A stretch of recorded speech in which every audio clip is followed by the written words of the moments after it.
మేము మా నియోజకవర్గంలో పెన్షన్ పంపిణీ కార్యక్రమంలోకి వెళ్ళినప్పుడు ఎంతోమంది వృద్ధులు మా దగ్గరికి వచ్చి మాకు పెన్షన్ రావట్లేదు అని చెప్పడం జరిగింది.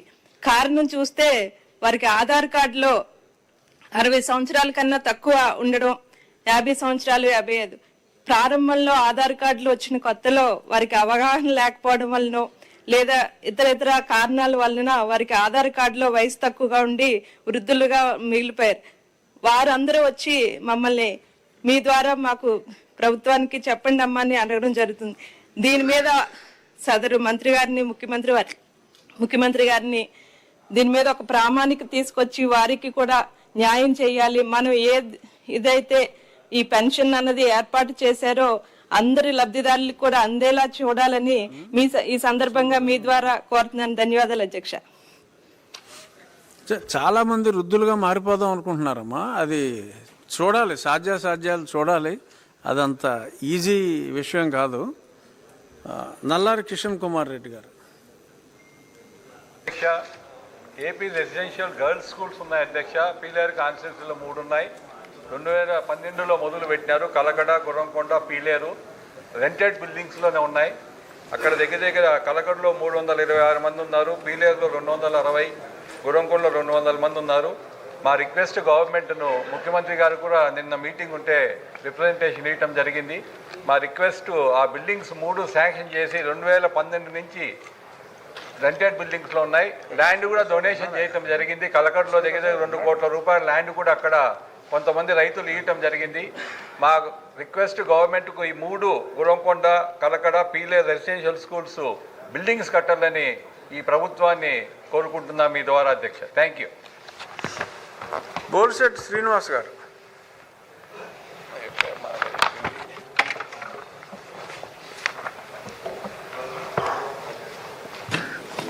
అధ్యక్ష, ధన్యవాదాలు అధ్యక్ష.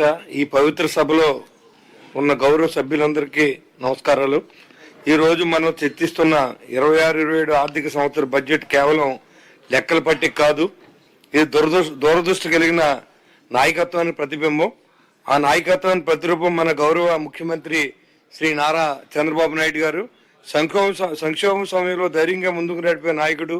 రాష్ట్ర ఆర్థిక పరిస్థితి సవాళ్లు నిండిన వేళ క్రమశిక్షణతో, స్పష్టమైన ప్రణాళికతో, భవిష్యత్తు దృష్టితో ఈ యొక్క బడ్జెట్ను రూపొందించిన తీరు నిజంగా ప్రశంసనీయం. ఈ రోజున మన ముందుకు వచ్చిన 26-27 ఆర్థిక సంవత్సర బడ్జెట్ నిజంగా అభివృద్ధి, బాధ్యత మరియు భవిష్యత్తు దృష్టి కలిగిన ప్రజాహిత పత్రం. ఇది కేవలం అంకెల సమాహారం కాదు, ఇది స్వర్ణాంధ్ర 2047 దిశగా వేయబడిన బలమైన అడుగు. 26-27 సంవత్సరానికి 3,32,205 కోట్లు వ్యయాన్ని ప్రతిపాదిస్తూ రెవెన్యూ లోటును కేవలం 1.11%కి, ఆర్థిక లోటు 3.84కి పరిమితం చేయడం ద్వారా ఆర్థిక క్రమశిక్షణ పాటిస్తున్నాం. ఇది బాధ్యత పరిపాలన నిదర్శనం. ఇది విధ్వంసం నుంచి వికాసానికి వెళ్ళారనే అనేదానికి మరి గత ప్రభుత్వంలో పాలకులు చేసినట్టు విధ్వంసాన్ని కూడా ఇవాళ సభ ద్వారా తెలియజేయడం అధ్యక్ష. ఇవాళ గౌరవ ముఖ్యమంత్రి నారా చంద్రబాబు నాయుడు గారు 2014 నుంచి 19లో అన్నా క్యాంటీన్లు పెడితే మొట్టమొదటిసారిగా తీసేసి విధ్వంసం సృష్టిస్తే మళ్ళా మన ప్రభుత్వం వచ్చిన తర్వాత 205 అన్నా క్యాంటీన్లు ఇచ్చి పేదల కడుపు నింపే విధంగా తీసుకున్నటువంటి సందర్భాన్ని మనం గుర్తు చేయాలి అధ్యక్ష. అదేవిధంగా కల్తీ ప్రభుత్వాన్ని మనం చూసాం అధ్యక్ష.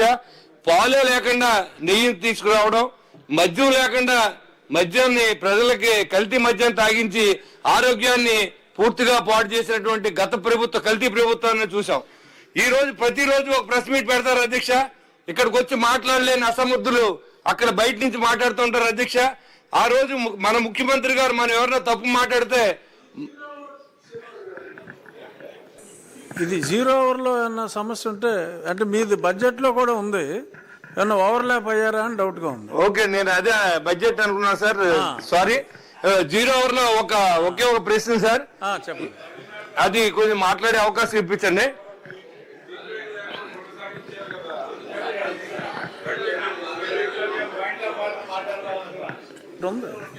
అధ్యక్ష, మన జిల్లాలో యాక్చువల్గా పౌల్ట్రీ రైతులు, అదేవిధంగా ఆక్వా రైతులు, ధాన్యం మీద మన జిల్లాలు ఉన్నాయి అధ్యక్ష. మాది కూడా మీ జిల్లా. గౌరవ మంత్రి గారు నా రామానాయుడు గారు కూడా మన జిల్లాయే.